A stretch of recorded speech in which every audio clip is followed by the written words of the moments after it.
Hey guys, welcome back to my channel. In today's video, I have a special guest for you guys, and I'm going to be teaching her how to make a Guyanese dish. So come out and we'll show you guys who it is. So it's none other than Trini Cooking with Natasha in the flesh. I have Natasha here, and Natasha, are you excited? Very excited. So can you tell the viewers what I'm going to teach you to make today? He's going to teach me to make gurma. Awesome. So gurma is a sweet mango dessert, and the way I describe it to people, it's like a sweet mango curry in a sense, but it doesn't contain any curry powder. It's made almost the same way as a natural curry would be made, but we're going to do it a little differently, and I'm going to show you guys how my grandmother makes it today. So this is usually made for prayer services or weddings, and if you guys have ever been to one of those, they make it in those huge pots. You know, you've been to a prayer service or a wedding. And it's just huge pots and huge amounts of everything. We're going to do it on a small scale today, but nonetheless, it's going to be a great video. So let's get into it, Natasha. Yeah. Alright, so for the gurma today, we're going to need some mangoes. And when you're choosing your mangoes, you want to use some ripe mangoes. Now, here in the US, sometimes the mangoes lie to you in the supermarket. You might be choosing them and it's too soft, or when you cut it open, it's softer than you thought it was. So these are a little too soft that I'd like to make my gurma with, but it's going to come out perfectly fine with it. As long as you chop it and it has that seed in the middle, you're good to go. So I have it chopped up, we peeled it, and I scraped out the membrane that's sometimes on the seed. And then as for the seasonings and the spices, we have some brown sugar, and this is to taste. You're gonna have to taste as you go because sometimes some mangoes are sweeter, some are a little sour. And we have some patched and ground anise seeds, and this is gonna give it a great licoricey flavor. We also have some cumin seeds or jeera. We have some masala, as well as some cinnamon powder. And the cinnamon powder is what's going to give it that beautiful dark color that we all know when we're eating gurma. Okay, sounds great. Okay, so Matthew, what's next? So we're going to head over to the stove and we're going to put this gurma together now. Okay. So the first step when making the gurma is to go ahead and parch or patch the jeera seeds. So what we're going to do is add in some oil into the pot. How much? And we're going to add in just a few tablespoons. You want to almost cover the bottom but not add too much. So that looks perfect. And then what we're going to do is go in with our jeera or cumin seeds, and we're going to let them parch or patch. It's the same thing, guys. And we're going to have them get nice and dark. So Natasha's just going to go ahead and stir those up for me. And my heat is on a medium heat right now. And we're going to let these get nice and dark. So while Natasha is parching or patching that jeera, I'm going to go ahead and prepare the spice mixture that's going to go in the gurma. So into my bowl here, I'm going to add in my anise seeds, and these were parched and then ground. I also have my masala. I'm going in with that as well.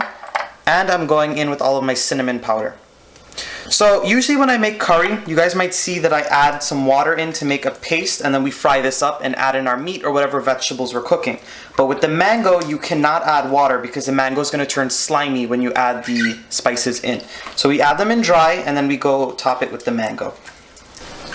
So Matthew, I think this is ready. Yep, it looks perfect. They're really dark and brown. That's what you want. You don't want them to get to that stage where they're super black, or else this dish might taste a little bitter. So what we're going to do now is we're going to take all of the spices that I mixed up, and we're going to go in. Are you going to add whole or some? We're just going to add some for now because sometimes this dish is really based on taste. So sometimes it turns darker when you add all of the spices. So we're just going to go in with about half for now, and then I'm going to see if it needs more later. Okay. So at this point, our heat is on low because remember we have cinnamon and anise seed in there, and those spices are notorious for turning bitter when you fry them too much. So it's on a low heat right now, and we're just going to slowly parch this in the pan for just about 2 to 3 minutes, just until their raw flavor is cooked out. Okay. It smells very fragrant, Matthew. Yep, so that's how you know that those spices are properly cooked. Once you smell everything, remember if this mixture starts to turn black on you, you might as well throw it away because it's going to be very pungent and very bitter, and the end product is not going to be great. So what we're going to do now is we're going to go in with all of our mango. Now from that low heat that we had these spices parching on, I put it on a medium heat, and we're just going to add in all of the mango. So what do we call that sound, Natasha?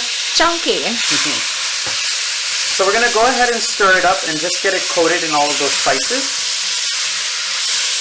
And remember, we're not adding any water because if you add water at this step, the mango is going to turn slimy and it's not going to come together properly. So now that we've got the mangoes all coated in those spices, we're going to go in with our sugar. Now I'm adding a little bit of sugar in now, and we're gonna go ahead and taste it later and see if it needs more. This dish is really based on taste. I can't really tell you guys an exact measurement for everything that we're putting in. Of course, I'll have the measurements in the description box, but I wanna make sure that you guys play around with it a little bit and get the taste that you enjoy for your gurma. Okay. So what we're trying to achieve with this stuff, Natasha, is just get all of that sugar melted and caramelized all over those mangoes. Okay. This is gonna help in the color process as well. So Matthew just told me that once the sugar melts, you're going to leave this to cook for about 5 minutes. Okay, Matthew, it's been 5 minutes. What's the next step? So as you guys can see, that sugar has gotten really caramelized all over the mango. That's exactly what you want for this step. And it's not sticking at the bottom. If it starts to stick, you want to lower that heat or remove it from the heat so you can remove the sugar from the bottom. So what we're going to do now is we're going to go in with a little pinch of salt. Now remember, whenever you're making a sweet dish, it's nice to go in with a little pinch of salt just to bring out all those flavors. And at this point, we're also going to go in with some water. Okay. We're going to have the exact measurements down below, but we might have to add a little more water during the cooking process because sometimes it tends to evaporate. Okay. So as you guys can see right here, I just covered the mango. What we're going to do is we're going to cover this mixture and we're going to let it boil on a medium-low heat for about 20 to 30 minutes. It's definitely not a fixed range of time. It depends on how soft or how hard the mangoes were to begin with. Okay. And if they wanted it more on the firmer side, they cook it for less time. Of course. If some people actually like their gurma to be very saucy and very fall apart. Yeah. But in my family, the way we make it is we would make the mangoes a little more firm because usually when you make it for prayer services or weddings, you're cooking in such a big amount.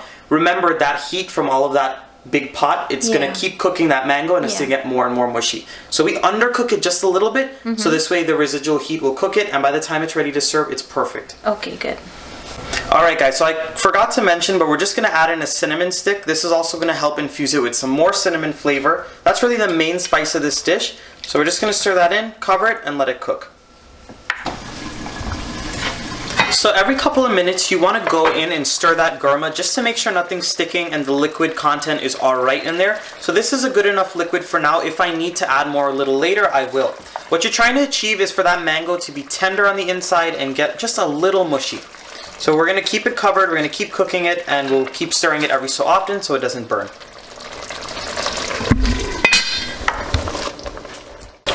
Alright guys, so the gurma has been cooking for about 35 minutes at this point, and as you guys can see, some of the mangoes have started to fall apart and disintegrate a bit. That's exactly what you want. That's going to help create a nice thick sauce. And then of course you want some of the mango pieces to still be whole, so this way you can have a little texture in the dish. It looks very similar to mango to curry, but it's just a little bit spicier.